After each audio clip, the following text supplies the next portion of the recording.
Hello and welcome to another Every Tuesday tutorial. In this week's tutorial, we're going to get a little bit messy and I'm going to walk you through my 3 simple tips to creating unique acrylic textures. So I have my own digital kit of paint streak textures and I get asked a lot how I've created them.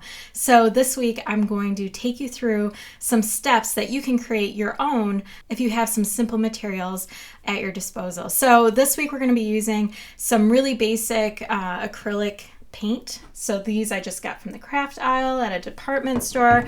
I'm also using this kind, but it doesn't really matter what you have. As long as you have acrylic paint, that's really all you need and you can create these textures. For one of the tricks, I'm using 2 different types of brushes, one really flat, long brush, and then just a simple craft brush. So nothing super special about these.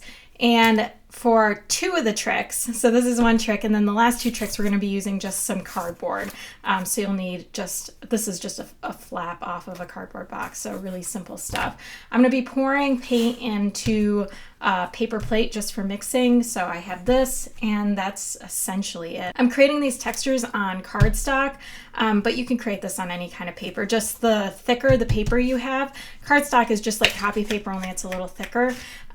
It'll just make the paper warp a little less with the liquid being on top of it, the paint.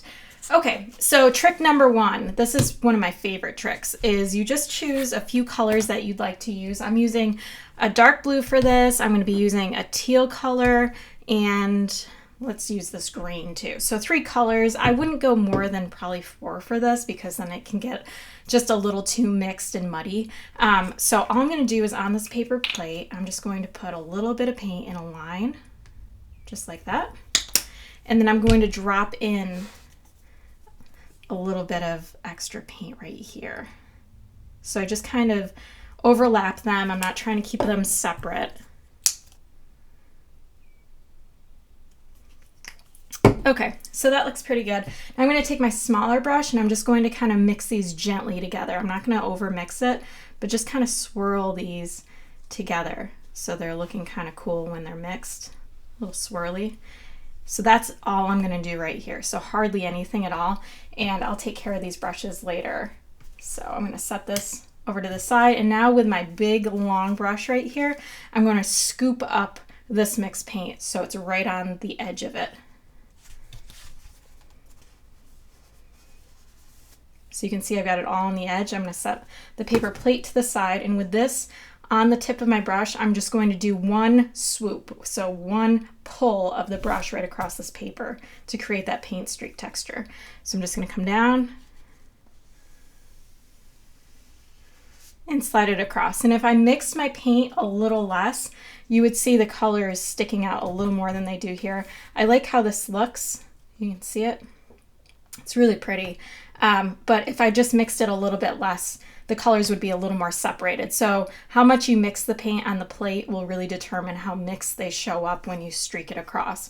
Okay, I'm going to set this brush to the side and I'll clean it up right as soon as I finish this video. So I'm going to set this aside and we're going to move on to trick number 2. So trick number 2 is going to require a little scrap sheet of cardboard. So all I'm going to do is cut this. I need basically a strip of it, so I'm going to cut it like that so I have a straight edge on one side. So this looks pretty good right here. So it's about 3 inches long and maybe 1/4 inch wide, but it doesn't really matter how wide it is. The point of this is I'm going to streak it across kind of like I did with the brush, but it's going to give me a different effect. So I'm going to set this aside. Okay, so for this one, let's use some different colors. I've got a red, I'm going to use a yellow, and maybe like a red-orange right here. So for this one, we're going to do something kind of similar to what we did with the last one, but this time we're putting the paint directly on the paper. We're not putting it on a plate first and then putting it on the paper. So it's going directly on top of the paper. So what I'm going to do is just create a line of paint. That looks pretty good. You don't want to go longer than your cardboard. So that looks pretty good. And then I'm just going to do a couple of additional dots down here. Okay. Put some yellow down.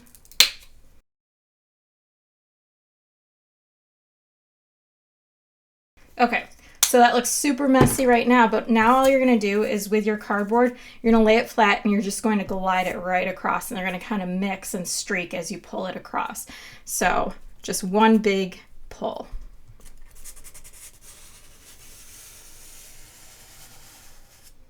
So you can see it got a little wider at the end, and I could even set this aside and pull again, but these are some really interesting shapes and textures coming out. And you can see how different this texture looks compared to the first texture where it was all very evenly streaked across. We're getting some really interesting almost patterning going in right here. So since I have some extra paint left, I'm going to pull it again on another sheet.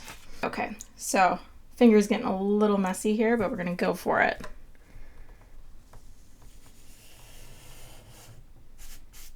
So this one's cool because you can get quite a few pulls. I could even get another pull out of this, but this one's a little more consistent with the brush. So your first pull is going to get you those really interesting shapes, and subsequent pulls after that are going to be a little more streaky, but it's still really beautiful. I love how that looks. It almost looks like a sunset. Okay, so we're going to move on to trick number 3. So for trick number 3, we need to return to our scrap sheet of cardboard, and we're just going to cut a little strip, and it's okay if it's a little fuzzy on the end. That actually might be a little cool.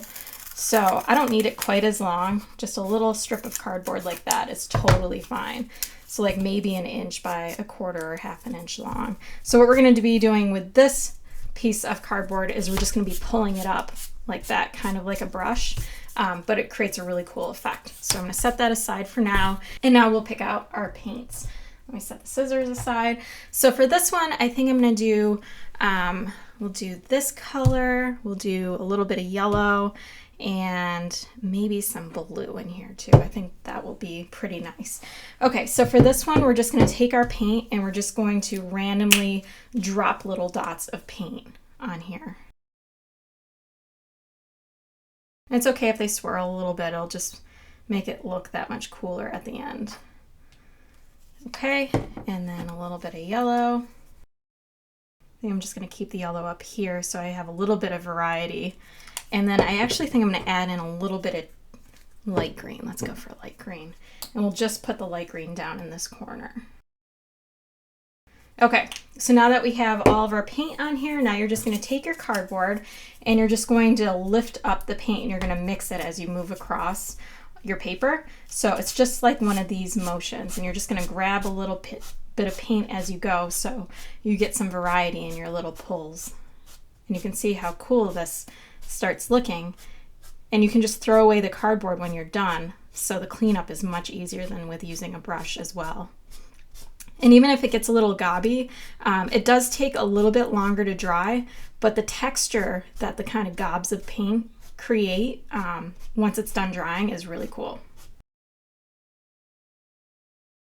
And you definitely don't want to overmix. Like, since I've already done this part, I don't want to revisit it because I like the streaks that I'm getting, and it'll get a little muddy if I return to there now. So that is trick number 3. You can see how cool that texture really looks. So let's compare all of our textures. So this is trick number 3. You'll remember this was trick number 1. It's starting to dry now, where you get these really fine streaks of different colors throughout with the paintbrush. And then this was trick number 2, how we got that really cool kind of shape pattern going at the very beginning, and it kind of got larger as we went on, and when we did another pull, we got some really nice streaks as well. And you can kind of compare how our second pull for our second trick compares to our pull from our first trick. So pretty neat. So that is 3 different tricks for unique acrylic textures, and I've listed all of the supplies in the video description, so if you want to know the types of paints, the brushes, all of that is listed in the video description, so just click on that link and you'll have access to everything. If you enjoyed this tutorial, please subscribe. I release a new design tutorial every single Tuesday, and don't forget to head on over to my blog, every-tuesday.com, for even more design tutorials and a bunch of design freebies. Thanks again for watching, and I'll see you next week.